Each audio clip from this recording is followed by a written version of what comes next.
New year కి cake కావాలా? ఇప్పుడే మీ దగ్గరున్న కేఎస్ బేకర్ స్టోర్స్ కి వెళ్ళి ఆర్డర్ చేయండి. Because it's not a happy new year, it's a happy new year. YSRCP party వాళ్ళ అభ్యర్థుల జాబితాను రూపొందించటంలో సిద్ధమైంది. జనవరి 1 నాటికి ఎవరెవరు ఏ నియోజకవర్గంలో పోటీ చేయబోతున్నారనే స్పష్టత రాబోతున్నది.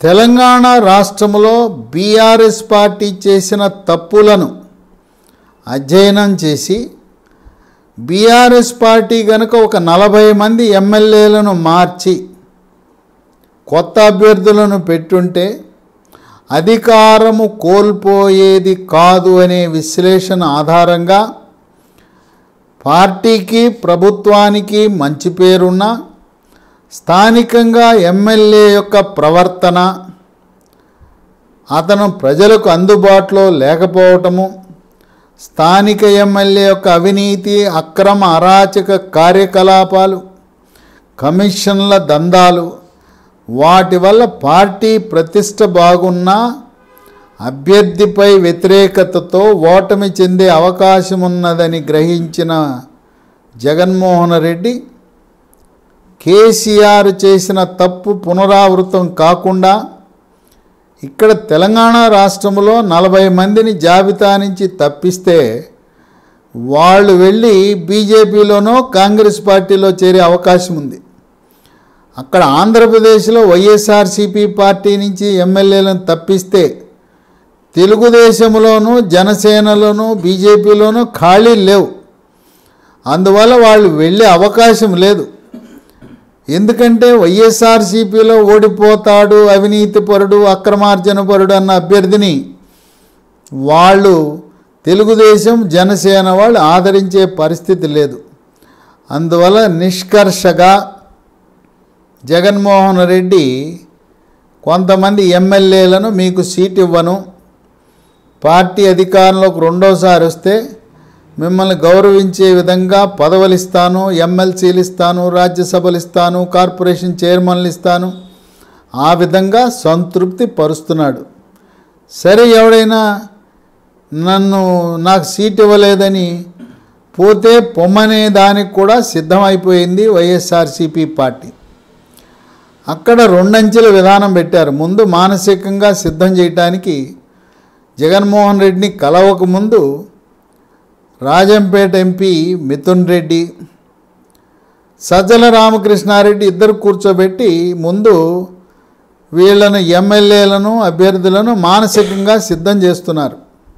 ఈసారి మీరు సహకరించండి, సర్వేల్లో మీకు సరైన మంచి మార్కులు రాలేదు, అందువల్ల మిమ్మల్ని మార్చి పలానా అభ్యర్థిని పెడుతున్నాం, ఆ అభ్యర్థి గెలుపుకు మీరు సహకరించండి అని చెప్పి వాళ్ళు ఒక రకంగా కౌన్సిలింగ్ నిర్వహిస్తున్నారు.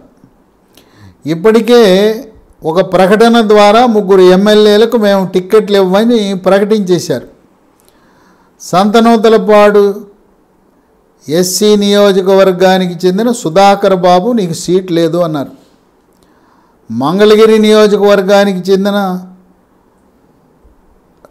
రామకృష్ణారెడ్డి ఆర్కే కూడా సీట్ లేదన్నారు.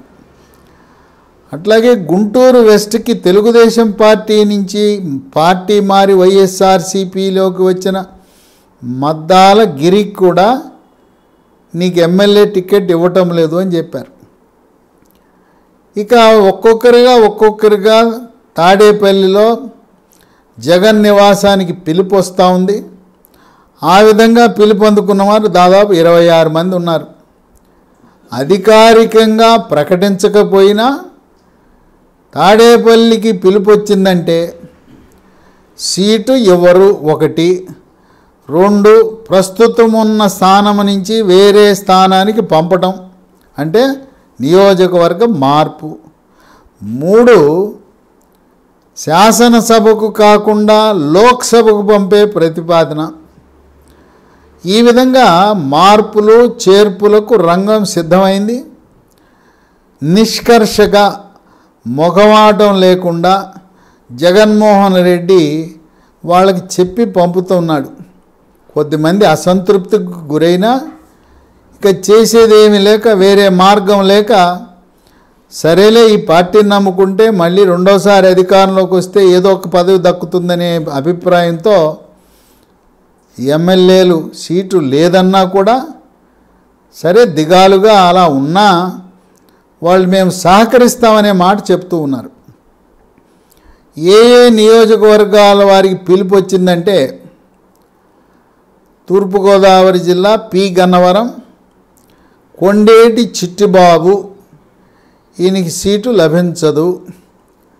2 గుంటూరు జిల్లా పొన్నూరు నియోజకవర్గం కిలారు రోసయ్య సీటు రాదు.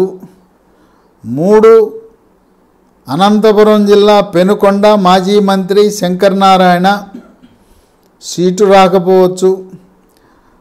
4 తూర్పుగోదావరి జిల్లా పత్తిపాడు పర్వత ప్రసాద్ సీటు లేదు.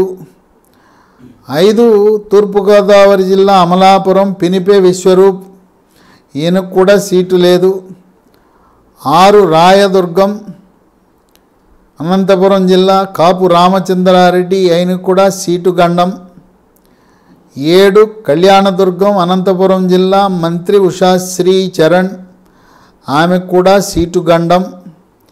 8 తూర్పుగోదావరి జిల్లా రాజోల్ నుంచి ఏకైక ఎమ్మెల్యే జనసేన పార్టీ తరపున గెలిచిన రాపాక వరప్రసాద్ కూడా సీటు గండం ఏర్పడింది. పార్టీ మారి వచ్చిన మద్దాలగిరికి సీట్ లేదు. జనసేన నుంచి వచ్చిన రాపాక వరప్రసాద్ కూడా లేదు.